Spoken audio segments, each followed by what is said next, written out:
안녕하세요. 노르정 선생님입니다. 학생들 대부분 지금은 좀 편안한 마음으로 좀 쉬고 있을 텐데요. 중간고사가 마무리가 다 됐잖아요. 저도 마찬가지입니다. 저도 좀 시험 대비가 끝나서 조금 편안한 마음으로 이렇게 강의를 진행하고 있는데요. 이런 조금만 지나면 6월 말에서 7월 초가 되면 또 기말고사가 시작이 됩니다. 참 이거 안타깝네요. 시험의 연속이죠. 하지만 시험이라는 거쳐야 될 과정이잖아요. 조금이라도 미리 대비해 가지고 좋은 성적을 거두면 서로 기분이 좋을 것 같아요.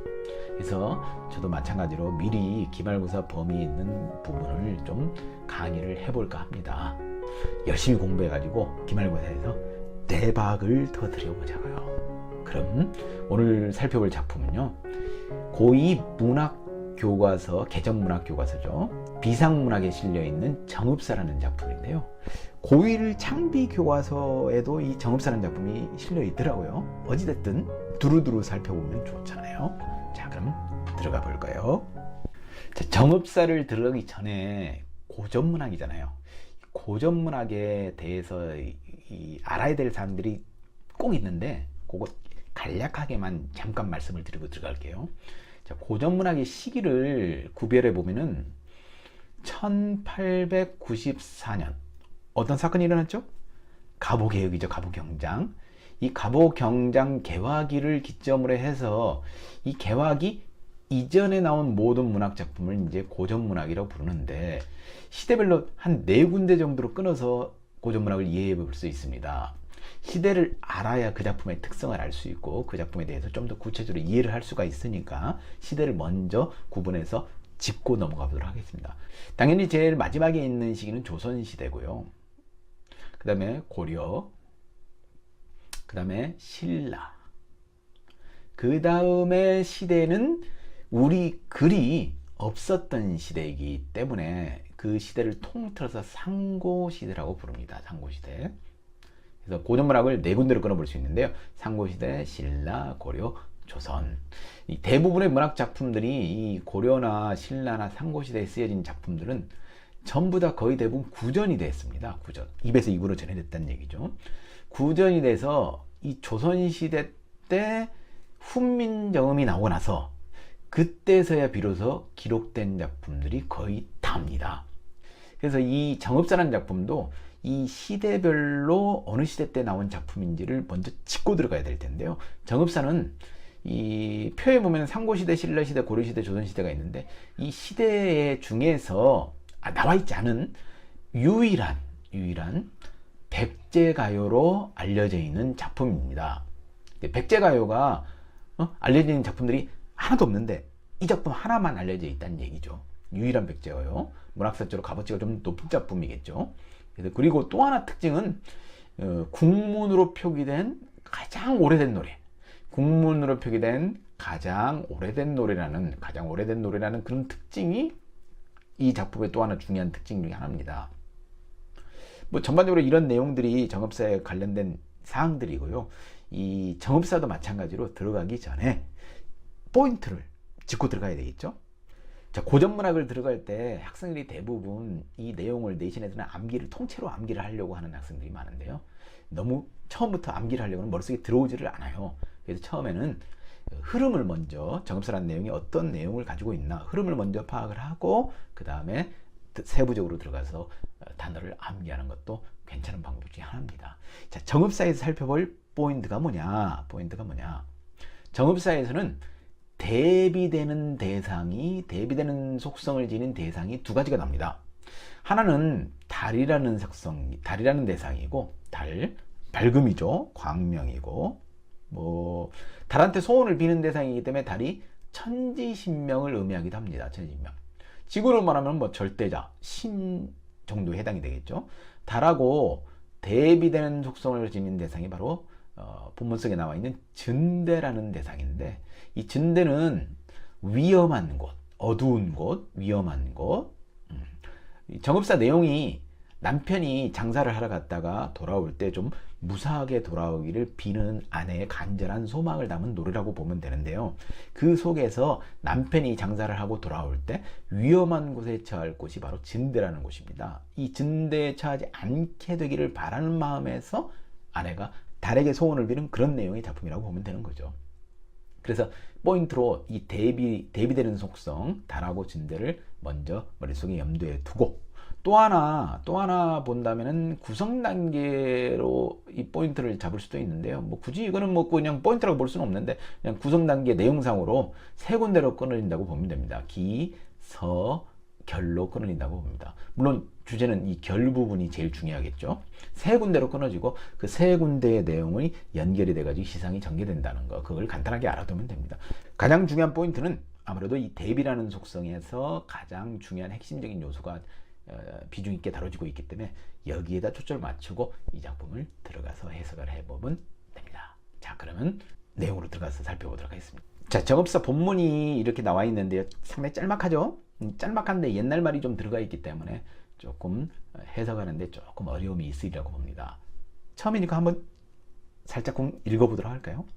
달아 높이검 도다시아 어기야 머리검 비추오시라 어기야 강들이 아으다롱들이 처제에 내를 신고요 어기야 진대를 떼대시라 어기야 강들이 어르이다 놓고시라 어기야 내 가는데 점그랄시라 어기야 강들이 아으다롱들이. 이런 노래입니다. 처음 들어보는 학생은 뭐 무슨 말인지 잘 못 알아들을 텐데요. 자, 내용을 들어가기 전에 일단 이 부분을 세 군데로 끊어진다고 좀 전에 말씀을 드렸죠. 그 세 군데로 끊어지는 부분이 이 후렴구를 기점으로 해서 끊어지게 됩니다. 처음 부분의 후렴구가 제가 표시한 부분이 어기야 어강돌이 이 후렴구죠. 그 다음에 후렴구는 어기야 어강돌이 한 줄, 그 다음에 후렴구는 어기야 어강돌이 아으다롱돌이. 이 후렴구를 기점으로 해서 여기서 기로 나눠지고 여기서 서로 나눠지고 이 마지막 부분에서 결로 나눠지면서 기서결로 이렇게 세 군데로 이 내용상으로 끊어지게 됩니다. 후렴구를 기점으로 한다는 거 다시 한번 기억해 주시고요. 이 중간중간에 보면은 본문 들어가기 전에 이제 전반적으로 살펴볼 텐데요. 중간중간에 보면 이렇게 어기야라는 말이 중간중간에 이렇게 들어가 있거든요. 어기야, 어기야.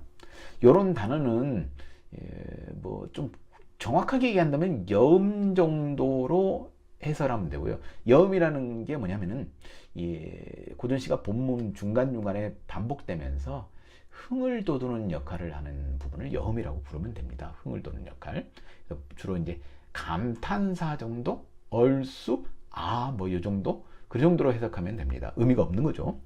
요 어기야 어강돌이 아으다롱돌이는 아까 말씀드렸듯이 후렴구이고요. 후렴구는 이 각 부분 그 끝나는 부분의 끝부분에 반복되면서 운율을 형성하는 역할을 주로 합니다. 그리고 마찬가지로 여음하고 마찬가지로 의미는 없는 부분입니다. 그래서 이렇게 세 군데로 끊어지게 되는데 이 세 군데로 끊어지는 부분이 나중에 후대에 초장, 중장, 종장, 여기서 많이 들어본 부분이죠? 맞습니다. 시조죠, 시조. 이 시조 형성의 근원이 됐다. 이렇게 추측을 하는 학자들도 있습니다. 뭐 정확한 건 아니니까 그냥 살포시 알아만 두시면 될 것 같습니다. 자, 본문에서 가장 중요한 포인트가 뭐라고 말씀드렸죠? 달이라는 대상하고 중간에 이 진대라는 대상이 서로 뭐가 된다? 대조가 된다. 대비가 된다. 달은 광명의 대상이고 소원을 비는 대상이니까 내 소원을 해결해 줘야 될 대상이니까 천지신명의 대상, 뭐 절대자, 뭐 하느님, 뭐 이렇게 부를 수도 있겠죠. 천지신명의 대상. 그리고 진대는 남편 입장에서 장사하고 돌아올 때 위험한 곳. 뭐 좀 구체적으로 얘기하면 위험한 곳이 뭐가 될까요? 물건을 가지고 오다가 돈을 벌어 오다가 도적을 만날 수도 있고요. 혹은 술집에 가가지고 그 벌었던 돈을 다 푸고 올 수도 있잖아요. 이런 곳을 이제 좀 위험한 곳이라고 생각을 하게 하는 것 같습니다. 여자 입장에서는, 부인 입장에서는. 자, 이렇게 달하고 진대를 두 개를 대비를 시켜놓고 내용으로 들어가 보도록 하겠습니다. 달, 하. 하는 뭐 존칭의 의미를 가지고 있다고 생각하면 되시고, 문법적인 용어는 뭐 몰라도 됩니다. 하는 뭐 존칭이니까 달림이시여 이 정도로 해석하면 될 것 같습니다. 달림이시여 높이 높이 이 곰이라는 말은 강세전미사라고 하는데 뭐 마찬가지로 문법적인 용어는 몰라도 되고요. 강세, 그러니까 높이라는 말을 한 번 더 강조하는 역할을 한다고 보면 됩니다. 한 번 더 발음하면 되겠죠. 달림이시여 높이 높이 돋아올라서 멀리 멀리 좀 비춰주세요. 자, 남편의 안전을 기원하는 내용이 기의 내용입니다. 안전을 기원하는 내용. 남편의 안전을 기원하는 내용이 기의 내용이고, 서의 내용을 들어가 볼까요? 저제녀러신 거요. 저제는 그 중요한 단어 중에 하나인데 시장이라는 뜻을 가지고 있는 단어거든요. 그러니까 이 시장이라는 단어 뜻을 가지고 있는 단어는 남편의 뭐를 알 수 있다? 직업을 추측해 볼 수 있다는 얘기죠. 장사꾼이라는 직업을. 녀러신 거요. 고전에서 많이 나오는 단어 중에 하나인데요. 녀다, 내다, 멸다 이 세 단어가 똑같은 뜻을 가지고 있는데요. 보통 가다라는 단어로 해석을 하면 됩니다. 시장에 가 계신가요? 어기야 전대를 드대올시라. 중요한 단어가 또 하나 나오네요. 드대올시라. 이 밑으로 들어가면 정글할세라는 단어가 비슷한데 이 두 단어를 묶어서 한번 설명을 해볼까요? 이 두 단어가 위에 거는 디디다 플러스 리을세라 이런 구조로 되어 있고요. 그다음 밑에 단어는 저물다 플러스 리을세라 이런 식으로 구성이 되어 있습니다. 두 단어가. 근데 리을세라가 무슨 뜻이냐? 그냥 두렵다 정도로 해석하면 됩니다. 두렵다. 그러면 디디다. 위험한 곳을 디딜까봐 두렵습니다. 저물다. 날이 저물까봐 두렵습니다. 이런 식으로 해석하면 됩니다. 다시 들어가 볼까요? 전대를 디딜까봐 두렵습니다. 누가? 남편이 위험한 곳에 처할까봐 두려워요. 억야강돌이 어느 곳에다 놓고 오세요. 이 어느 곳에다 놓고 오세요라는 것은 물건을 의미하는 것 같은데, 남편이 무사하게 돌아오면 되니까 물건 같은 거야 뭐 어떻게 되든지 상관없다. 그냥 어느 곳에 처박아 놓고 와라. 어느 곳에다 놓고 오세요. 목숨만 살아서 돌아오세요. 네.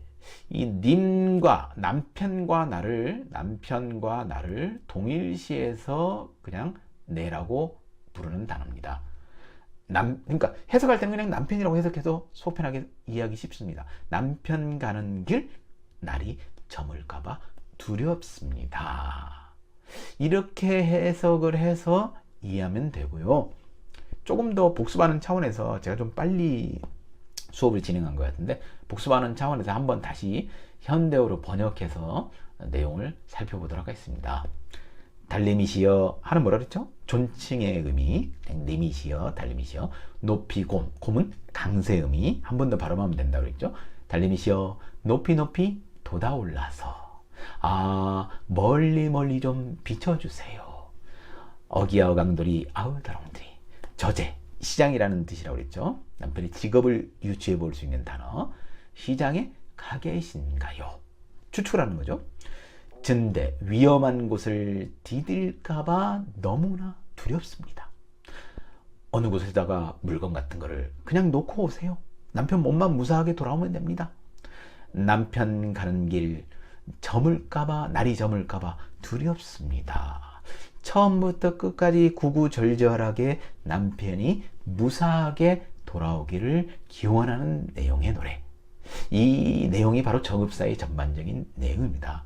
그래서 이 정읍사의 배경사를 보면은 하나 더 추가할 내용이 있는데, 이 정읍사의 배경사를 보면은 신라시대의 배경사라인 망부석사라는 이야기가 있습니다. 망부석사.